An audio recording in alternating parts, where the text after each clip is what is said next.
Novi laporkan si Agus itu penggelapan uang, laporin aja, gak usah takut. Saya tidak punya kepentingan. Ini menurut saya ini ukuran moralitas gitu ya.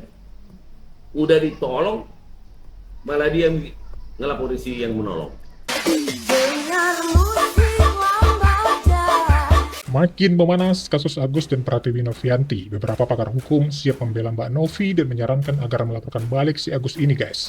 Sudah ditolong tapi tidak tahu diri, malah melaporkan balik Mbak Novi.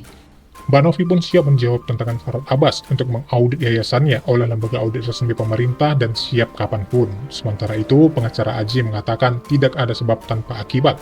Aji siap membongkar semuanya di pengadilan. Tindak laku Agus di tempat kerja kepada bawahan menjadi pemicu Aji sampai berani membuat nekat. Seperti apa tanggapan para pakar hukum dan warganet atas perkembangan kasus ini? Dan mari kita simak guys. Ingat, ini soal peruntukan loh. Tapi kalau ternyata uang itu tidak digunakan untuk semestinya, aku bilang sini si Agus salah. Itu uang orang loh. Si Novi harus bertanggung jawab pada para donatur. Dan kalau ternyata uang itu tidak digunakan untuk itu, atau digunakan untuk hal lain yang tidak sesuai dengan peruntukannya, salah si Agusnya. Kalau bilang Novi laporin aja. Daripada Anda dituntut para donatur itu, laporin kepada polisi. Iya loh. Supaya nanti polisi menentukan berapa yang nyampe ke si Novi, berapa dikirim si Novi ke si Agus, berapa digunakan si Agus untuk biaya perobatannya. Jangan sampai si Novi dicurigai atau dituduh oleh para donatur menggelapkan uang. Dia ikhlas kok dari cerita yang tadi kita tangkap. Gak usah takut, laporin aja. Ya, saya nggak ngerti apa motif atau siapa yang mengajari si Agus ini bikin laporan polisi. Kok malah si Novi dilaporin? Dia udah setengah mati bantu dia loh, itu nggak tahu diri namanya. Ya, paling pasal apa? Pencemaran nama baik. Novi laporkan si Agus itu penggelapan uang, laporin aja, gak usah takut. Saya tidak punya kepentingan. Ini menurut saya ini ukuran moralitas gitu ya. Udah ditolong, malah dia ngelapor si yang menolong. Ini barak melihara anak harimau kecil disayang, jadi kita dimakannya gitu loh. Laporin aja. Woi, maumu apa? Hah? Ada aja pengacara satu ini. Kapan hari minta petisi, ya buktikan kalau memang yang sudah donasi meminta kembali donasinya. Setelah kemudian ada petisi sampai ribuan bahkan ratusan ribu petisi ya untuk meminta donasi itu, kemudian dikatakan bahwa yang meminta uang kembali donatur itu disumpahin masuk neraka, masuk penjara. Nah, terus maumu apa? Woi, maumu apa? Hah? Ngadi-ngadi. Kan dirimu yang menantang. Buktikan kalau memang donatur mau menarik uangnya kembali. Sekarang setelah donatur ada petisi ini, donatur mau menarik kembali, beda lagi pendapat. Agus. Ya. Jadi fokuslah pada perkara klienmu. Ya. Mbak Novi, laporkan kembali. Ya, laporkan juga.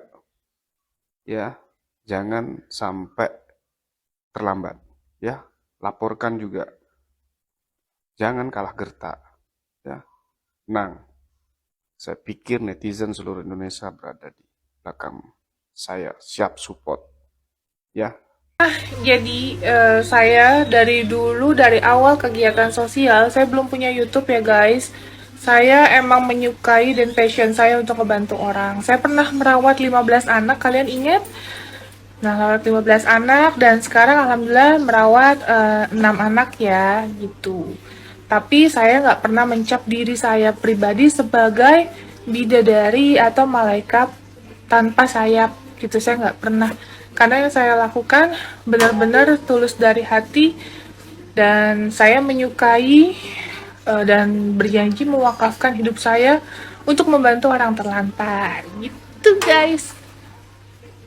Jadi yang dirawat sama saya itu bukan cuma 5 anak ya, 6 anak dan juga ODGJ, biaya rumah sakit jiwa, terus operasional, kebutuhan ODGJ yang kita rawat, terus kebutuhan anak-anak asuh saya, yang mayoritas adalah anak dari ODGJ ya guys, orang dengan gangguan jiwa, seperti itu. Dan masih banyak biaya-biaya operasional lainnya.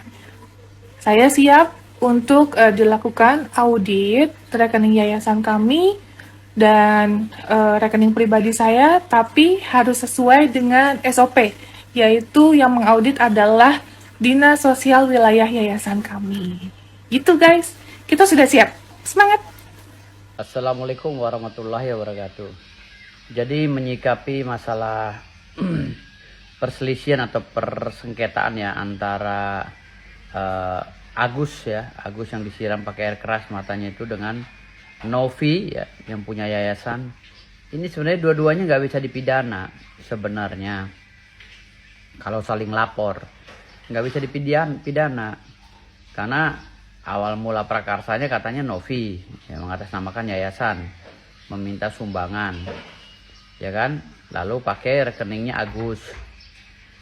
Lalu uang masuk ke rekening Agus ditransfer lagi ke Novi, ya kan?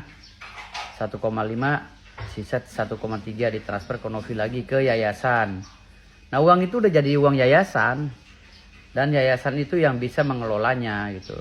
Tapi untuk kepentingan Agus, makanya yayasan itu nggak bisa ngambil uang tanpa persetujuan Agus.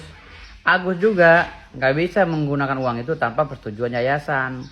Makanya saran saya sebaiknya islah aja, damai. Kalau mengarahkan kepada pidana nggak bisa. Penggelapan dari mana? Kalau yayasan itu dilindungi oleh undang-undang. Dan yayasan itu uangnya nggak bisa diaudit.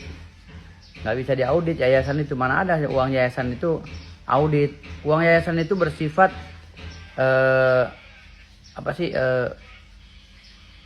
lembaga ya, bersifat lembaga ya, yang memang dilindungi oleh aturan dan undang-undang gitu. Jadi sifatnya itu berdasar atau bersumber dari hibah atau sumbangan daripada orang-orang yang simpati dengan acara yayasan tersebut gitu. Jadi nggak bisa dipidana gitu. Novi juga tidak bisa dipidana. Yang bisa mempidana mereka berdua itu adalah netizen.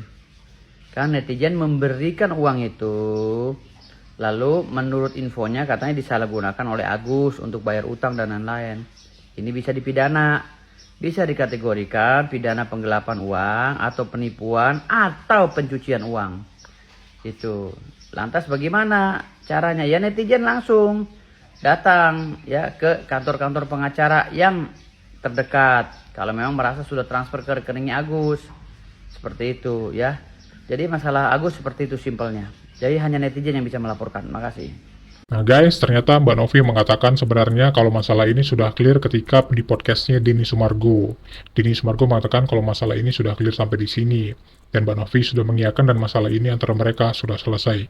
Namun beberapa hari setelahnya muncullah Farhad Abbas yang mengatakan akan melaporkan Mbak Novi dan didukung oleh Agus. Jadi netizen beranggapan tidak mungkin Agus berani melaporkan ini, tidak mungkin Agus berani bertindak kalau tidak didukung oleh Farhad Abbas. Dalam video call-nya, Agus juga mengatakan kalau Mbak Novi ini jahat, Mbak Novi ini mulutnya tajam yang menuduh dan memfitnah keluarganya mengenai aliran dana donasi. Sehingga dilaporkanlah Mbak Novi. Apakah ini didukung oleh Farhad Abbas? Mari kita simak. Assalamualaikum warahmatullahi wabarakatuh. Nah, berita viral banget di mana-mana di semua sosial media terkait berita Mas Agus dan juga saya.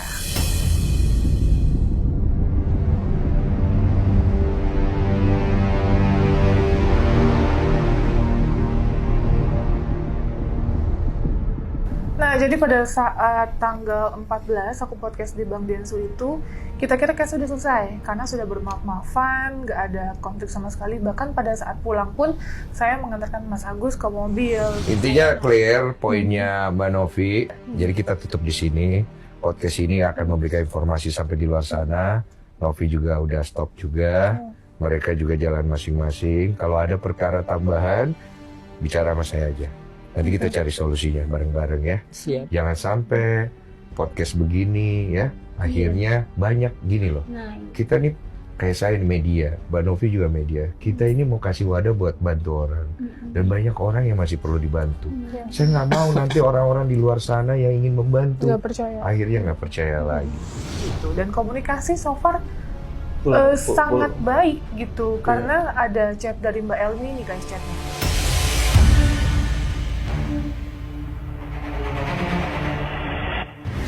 Nah itu dia chatnya. Jadi Mbak Elmi mempercayakan ke yayasan kita untuk sisa uang yang beliau 300, pegang gitu, sebesar 300 juta rupiah. Dan harus digarisbawahi tanpa adanya paksaan ya guys, karena Mbak Elmi yang ingin menyerahkan pada saat ditanya oleh Bang Denny Sumargo di videonya guys. Nah tiba-tiba, saya nggak tahu, ini saya lagi di luar kota, jam 8 pagi saya melihat di sosial media kok ramai sekali dan banyak yang mengetag saya, akun saya, Instagram saya, mengenai ada salah satu statement dari salah satu pengacara yang ada di Indonesia ini. Apa Mas? Bang FA lah, Iya. ya senior kita lah. Oke, bilangnya apa Mas? Ya jadi di situ seolah-olah Yayasan ingin menguasai. iya gitu. ingin menguasai dan seolah-olah Novi jahat sama Agus dan lain-lain, padahal memang sementara proses pengobatan juga masih berjalan ya, masih Betul. dimonitoring oleh yayasan. Dan kita pun ya guys, pada saat kemarin keluarga minta uang untuk biaya salah satu rumah sakit ya di JSC, Iya, iya. itu mintanya ke yayasan kita, dan kita kan sekali lagi kita kelola untuk biaya pengobatan Mas Agus, bukan untuk personal atau yayasan kami, enggak sama sekali. Jadi 1,3 itu utuh untuk pengobatan Mas Agus gitu. Nah nanti kalau mungkin sudah selesai ya Mas, kita sepakati itu ya. Kalau sudah selesai pengobatan operasi mata, yang pertama adalah kelopak mata guys, karena itu harus butuh biaya kurang lebih 100 juta rupiah untuk kelopak matanya. Terus untuk pembentukan bola mata ya Mas, untuk pembentukan bola mata, dan aku nggak tahu untuk nanti nextnya seperti apa, entah mungkin untuk bagian mukanya atau infeksi tangannya yang harus Luka bakarnya, infeksi kan itu tetanus katanya ya, Iya, penyakit dalamnya. penyakit dalamnya, entah mungkin kan Mas Agus ini juga ada sakit Mas. Iya. Apapun yang Mas Agus butuhkan dalam pengobatan, kita selesaikan dulu ya, dijelaskan ya, kita selesaikan dulu. Nanti setelah selesai Mas Agus, kalau insya Allah ada uang lebih ya Mas, kita bisa beli mungkin usaha untuk Mas Agus gitu ya, supaya Mas Agus tidak perlu menyita waktu yang berlebihan karena masa pemulihan ya Mas. Misalnya bikinlah usaha kontrakan rumah gitu, jadi Mas Agus juga bisa stay di sana, tinggal di sana, dan Mbak Elmi pun bisa turut serta menjaga Mas Agus gitu. Setuju ya Mas? Jadi nanti sisanya juga mungkin untuk kebutuhan apa-apa itu masih banyak yang lainnya, tapi ya sesuai kesepakatan dan akad pertama ya guys, bahwa uang kita untuk open donasi hanya untuk operasi dan pengobatan terlebih dahulu.